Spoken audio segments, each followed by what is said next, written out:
Good. Take one.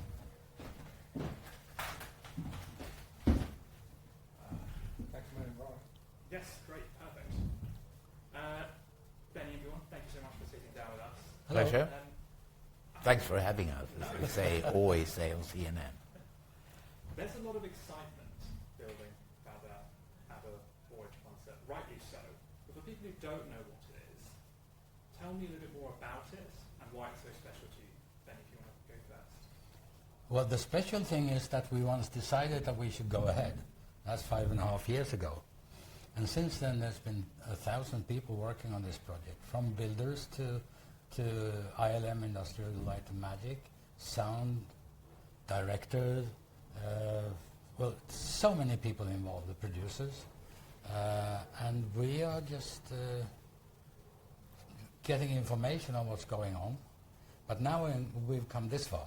When rehearsals have started with the band and everything, we have to be here, because we want it to be as good as it can be. And no one knows what it shall sound like apart from us. It's kind of steeped in quite a lot of secrecy. Was that really important to you, that it's, you know... Well, it is secrecy because it's very hard to describe what it is, because nobody has ever done it before.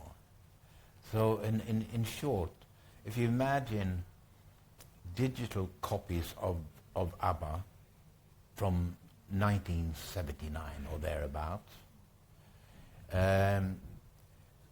singing the songs from the 70s, the hits, but only the voices are heard, the rest is played by live musicians. So it's a strange, wonderful thing when those voices come out of those lips and those faces, and something very special happens. Whose idea was it to instigate the idea of avatars, or as they're being called now, avatars? Yeah, I don't like the word avatars, but I mean, I don't know what to call them otherwise. They're not really, I don't know what an avatar is, but they're digital copies of us.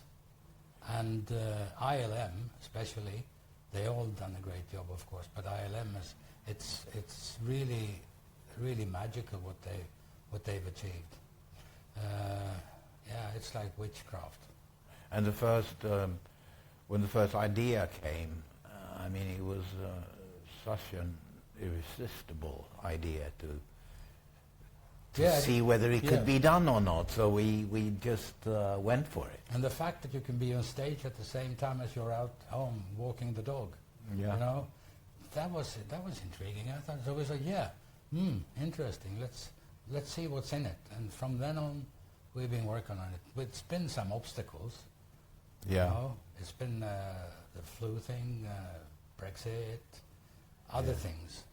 I think like any project like this, of this substance, if you knew everything that we know now from day one, we probably wouldn't have done it. Yeah. You know, that's what I feel. But you take one step at a time, and we're in very good hands. That's for sure. You mentioned the things that happened in the past couple of years, with the pandemic, with this first being kind of really greenlit back in 2016, I think it was. There's a level of excitement to see it finally come to fruition. Is it very, very high now? Because it feels like it's been quite a long journey. Not to do something amazing, but to be, stopped by something that nobody could have controlled. Now you're ready to go. Yeah. And it's. I was nervous before, but I'm not anymore. I'm cool now. I'm very proud that we've, embarked on this daring project, because that's what it is, and pushing boundaries. Maybe, at least nobody's ever done it before, and I think I'm pretty sure that people will get an experience that they never had before. There's good entertainment in there, that's for sure. The thing is, nobody knows. I mean, everybody thinks, well, you've done things before, guys. This is going to be good as well. And it is going to be good. That's what it is. It's great in there, in the arena. But we don't know how the audience will react. I mean, they come there and they see us, but they know that it's not us. The band is real. We're real here, but not on stage. Would it be like sort of applauding a painting or something? I don't know. But you get the we'll see. illusion when you watch it. I mean, there are life-size avatars of us alongside the musicians, and I get the illusion. Fuck, there must be someone up there. They're there. You know. Sometimes I get that illusion completely. Did they have to do lots of body scanning and things like that you had to do? Oh yeah, yes. yeah. 5 Body weeks capture. of motion capture, with dots in the faces and dots on the jumpsuits and helmets and everything. 5 weeks, all the songs. That was then transferred onto our body doubles done here in London, who are not 75 years old, but more like we were in 79. And it was done just as everything closed for the pandemic, with just enough time to do it.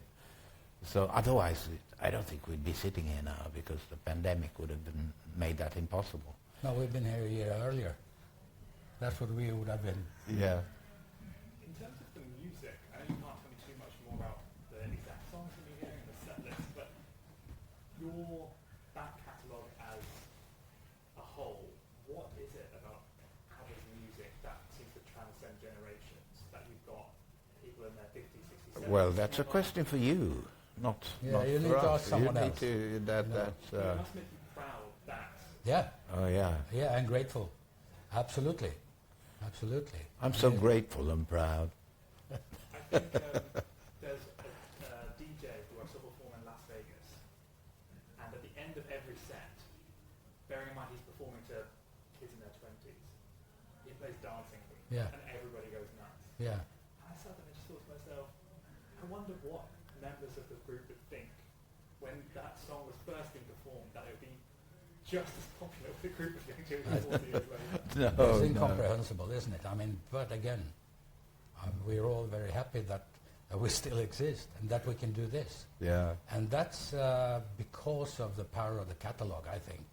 We have many songs enough to be able to do this. Do you have a favourite song? No. Many. They're all in here.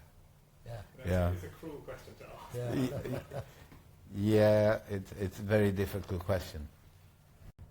Looking back on the ABBA journey as a whole, is there one specific moment that when you think of your career that sticks in your mind straight away?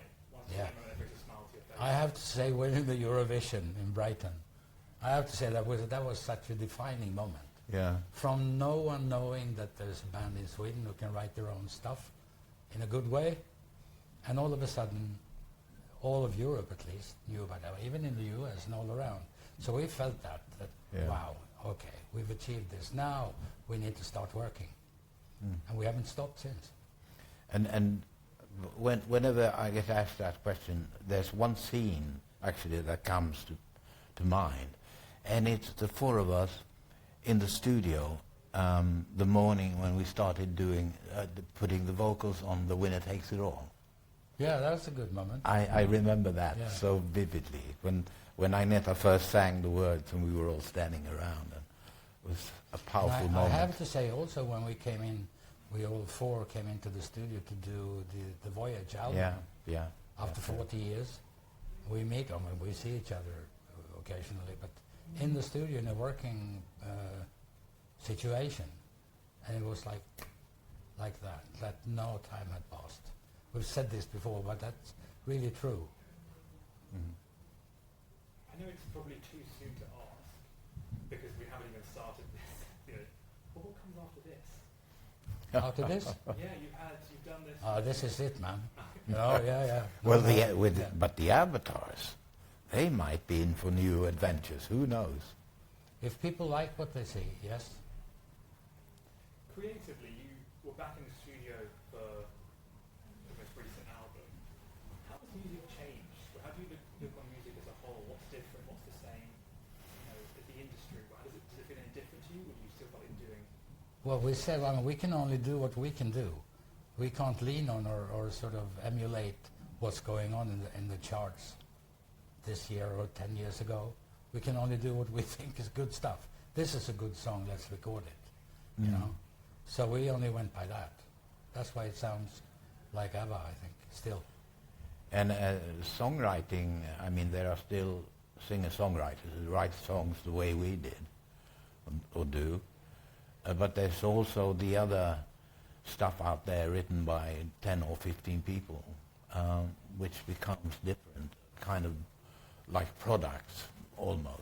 Sometimes very, very good, but still, it's another kind of writing that is new, that didn't exist in our time.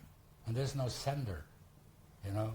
The 10 guys in a song, who decides when it's good, you know? Yeah. It's It's totally agree that different. there's a lot of good songwriters still out there, absolutely. I guess my last question is, you touched on it a little bit earlier, the idea that you can be both on stage and walking your dog. Yeah, perfect, isn't it? I imagine you'll be here for a number of the shows, but is it weird, the idea that you could just be entertaining thousands of people and be nowhere near what's going on? Isn't that wonderful? That was the whole idea. Do you have any plans for what you're going to be doing while the shows? No, I'll pop over every now and then, have to check that the band is disciplined and not, you know, jumping their guns. Starting to, when they get bored, new bass lines and things, can't have that. No. No, Back so to the old ones. I'll be here every now and then, just to see how it is going. Do you still feel that sense of ownership and responsibility over the songs you've created over the years? Yeah, absolutely. Yeah. And Yes. it is amazing to be able to sit among people who are listening to it and enjoying it and seeing their faces. It's going to be so interesting. We have a couple of previews, a few, before opening night, to see what it is with an audience. Because what happens now, the song has ended, and there's no cheering, nothing. Just, okay, so 7 seconds to the next one, you know? Little frustrating. So I'm really looking forward to see people coming in and see how they react, if they sing along or if they don't. And yeah, it's That'll be the moment, you know, when you actually know. yeah. And if you could answer in both of you just one sentence, what are people getting if they come and see this show? A great experience, and I think very good entertainment. And they're getting a lot of the ABBA hits done in a new way. And also some songs they haven't, that are not so familiar to everyone, that we choose because we like them. So we put them in. But Dancing Queen is in. I promise. And I guess Mamma Mia is in. Yeah, I think so.